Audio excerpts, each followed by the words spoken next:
Episode 9. Just 1 week until the season finale, so it's time for predictions. Earlier this season, Demerzel shared a vision of Gail orbiting a black hole 4 months into the future. But since Demerzel shared that vision with her, it's possible they both could be orbiting a black hole, maybe 4 months beyond the timeline of the season finale. And based on what we saw this episode, the Mule's story could begin to track the books more closely. In the books, by the time the Mule's storyline takes a shocking twist, Beta is in close proximity. Now, this episode sets us up for that. My prediction is we'll see that confrontation play out in the season finale. Now, this episode picks up with Gail and the Second Foundationers in the forest around the vault. Warden Greer is hunting them. She shoots Gail, or so she thinks. Turns out to be an illusion. Gail and the Second Foundationers interrogate the Warden. Gail asks if it hurts, what the Mule has done to her. The Warden says, "I've never known such love." Now, Gail searches the Warden's mind, which is depicted as what looks like a ritual space. They're standing on platforms in the water. They walk toward each other on the water. Let's not miss the biblical reference. There's a spiritual or religious aspect to what the Second Foundationers do and to what the Mule does. The Warden says, "He's not what you think." Gail wants to know the Mule's next step, but the Warden says, "I can't tell you. It hurts. It does hurt." Now, in the vision, she drops into the water as a hand grabs her ankle and pulls her down. It's the Mule who's under the water in the vision. He's dragging her under. Now, in the real world, outside the vision, the Warden isn't drowning, but is bleeding from her nose and mouth. This is what happens to people who get caught in the null field around the vault. The Warden keeps saying, "I've never known such love," over and over again. Now, her eyes are bloodshot. She sinks deeper into the water in the vision. Now, she's smiling as she sinks, but in reality, one of her eyes pops and goes white. She dies. Pritchard appears. Gail searches his mind and finds he's not been converted, much to her relief. Now, in the next scene, they're going through the town square, which the Mule has reduced to a war zone. Gail speaks about what happened to the Warden. "It wasn't me," Gail says. "It was the Warden, doing it to herself. Her brain didn't want to go back to the way it was." Now, Pritch tells her, "It's love. That's how he does it. Everyone he's converted says it's love."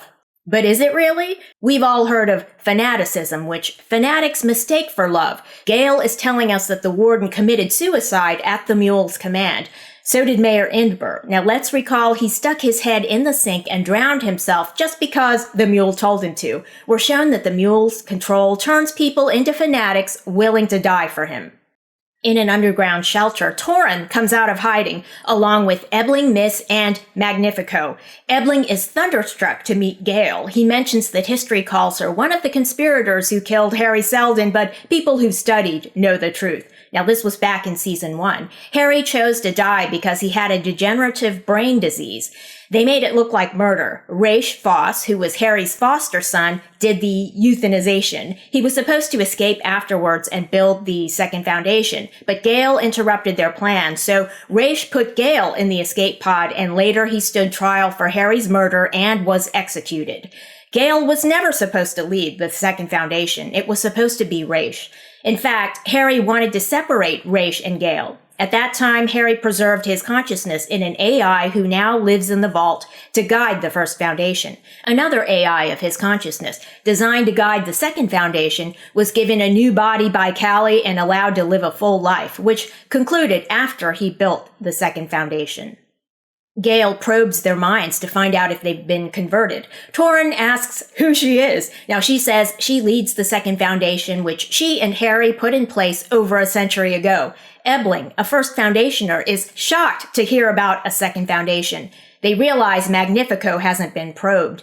Ebbling and Torin doubt he's dangerous. He just follows Beta around. Magnifico says he loves Beta. He's as loyal as an ink stain, as true as a scar.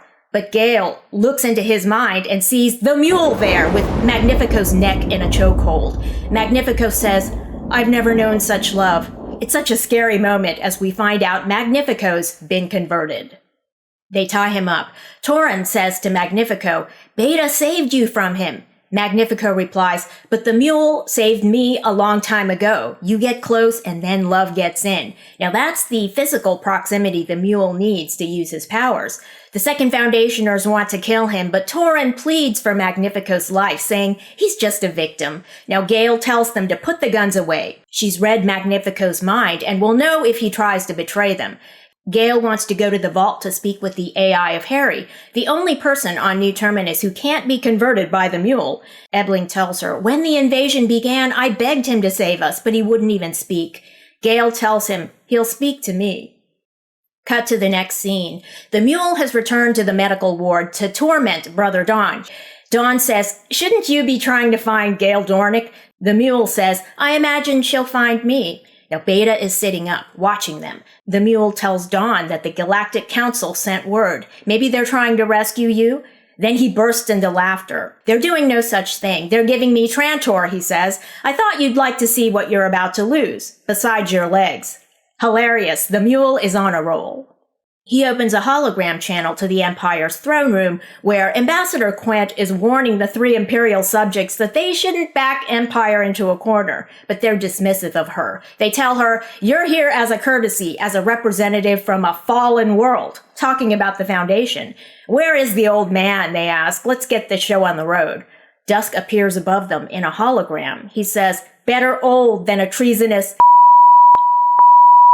He tells the hologram of the mule that Imperial subjects want to offer Trantor and the Emperor himself as a gift in exchange for no more violence. The mule says, I'll take the offer. Dusk says, but the offer's expired. The mule replies, I can take Trantor as easily as I took Calgon and the Foundation. Dusk says, can you? In my last hours, I will not bow to a usurper named after a farm animal. He fires the Novacula on the 3 homeworlds of the treasonous subjects, including the home planet of the Luminist faith. Zephyr Vorellus cries out, genocide! She has Demerzel's salt bracelet in her hand. She's gripping it. Now, last episode, I didn't cover it in my recap, but Demerzel left the Luminist faith in preparation for this moment, it seems. Dusk tells the mule to take the warning. Don't F with Empire, he says. The mule is speechless. Now, back in the medical ward, Brother Dawn says, I've never seen my brother like that. I wouldn't be surprised if he aimed the weapon at New Terminus. Now, they're on a space station orbiting New Terminus. The mule says, it's not a long-range weapon, obviously. If it were, he would have done so already. Now, in the throne room of the Empire, the 3 treasonous subjects are bawling their eyes out. Ambassador Quent is upset as well. She's crouched in a corner, weeping. Now, Dusk is rather proud of himself. In the next scene, he's looking at the plinth bearing his name, the Conciliator. He tells Demerzel to have it changed to the Consequential. Demerzel at that moment is having an identity crisis. Dusk says, whatever you say will die with me tomorrow, when he's scheduled to ascend. So he wants to know what's going on with her. Demerzel confesses that her mind is full of an array of choices, more than she thought possible. She wonders if she has a responsibility to investigate every possible choice, no matter how outlandish. It's causing her mental distress.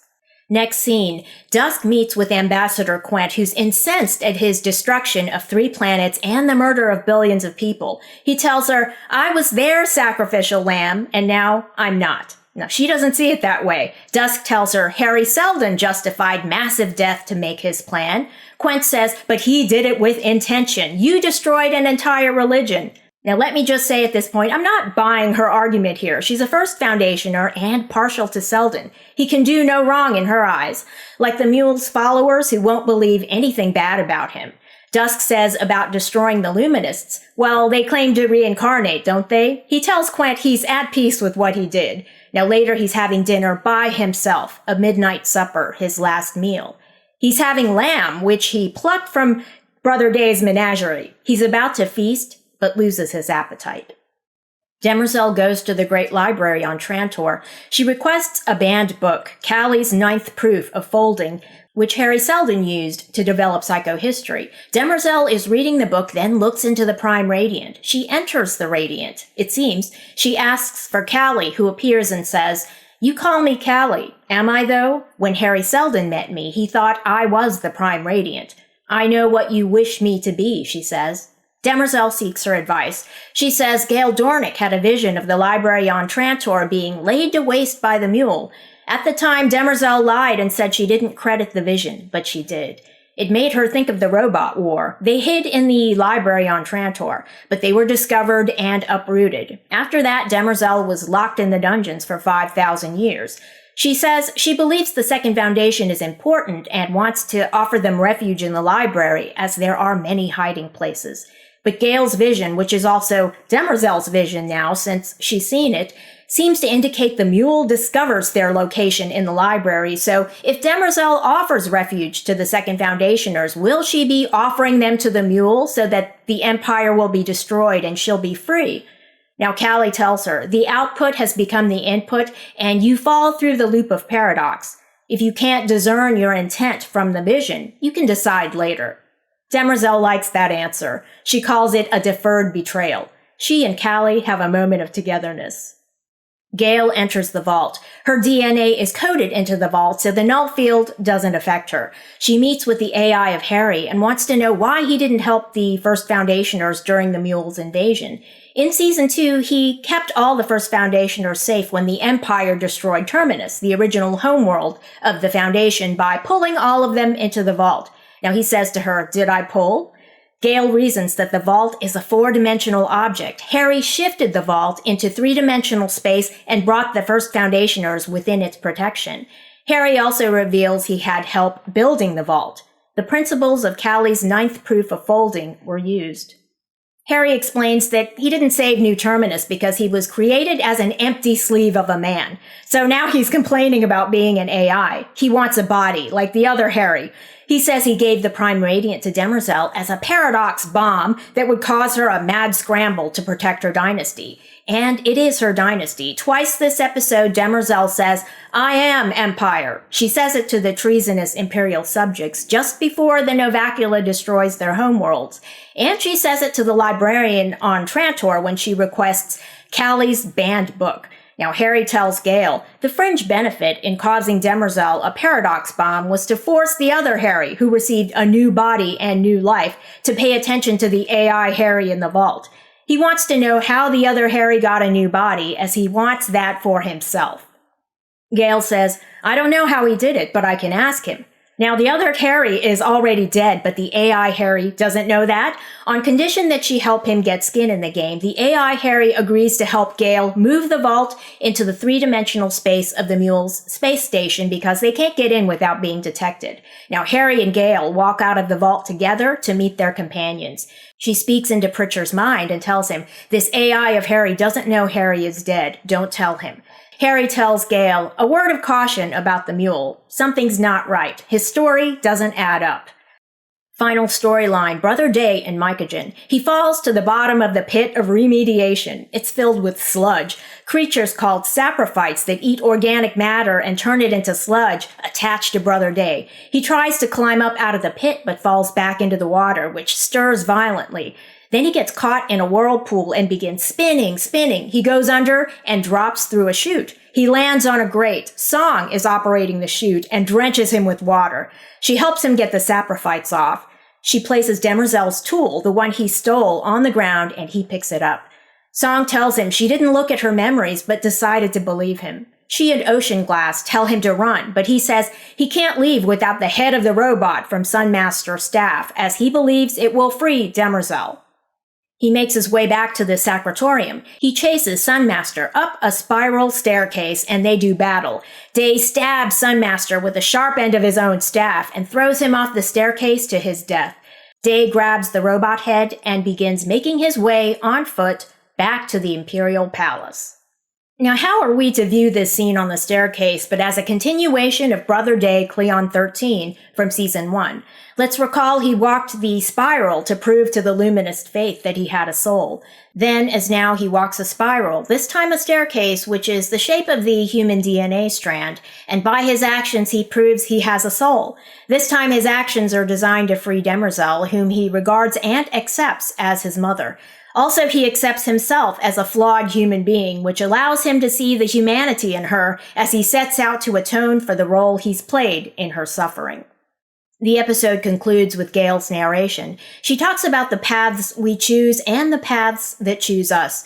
So this brings us back to why Gail and the Mule have been having nightmares about each other their entire lives. Their confrontation was fated.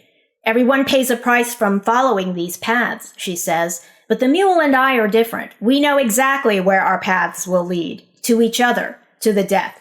Beyond that, the future is unknowable. But I will not walk the path alone, she says. She and Pritch walk into the vault together. End of episode. Now, the TV show always gives us characters who are motivated by personal attachments much more than, for example, political principles or moral principles. The Mule is no different. He craves love and has created a distorted world, like a child with too much power, bending everyone to his will. But the AI of Hari says the Mule's story doesn't add up. Now, Hari is a mathematician, so I pay attention when he talks about math and about adding up. The Mule's story had 4 participants, not 3. The Mule, his parents, and a sibling. That sibling might come into play at some point, although in a 4-dimensional space moving into a 3-dimensional space, the vault, moving into the space station, now maybe 4 does equal 3? We'll find out. And what was up with Ambassador Quent this episode? She defended Hari Seldon's justifications for murder, but not Empire's, though she said she was in love with Cleon 23 for 30 years. But to be fair to Quent, she couldn't see a future with him because he was so devoted to the dynasty that he wouldn't even try to run away with her and escape ascension, death by euthanasia. At least try to escape? We'll find out next episode if he can manage it, or if Demerzel can be freed from her programming by the brazen head of the robot, which is Brother Day's theory. Now maybe Dusk can be freed from his captivity and his fate. Thanks for watching, and if you enjoyed this video, leave a like and don't forget to subscribe.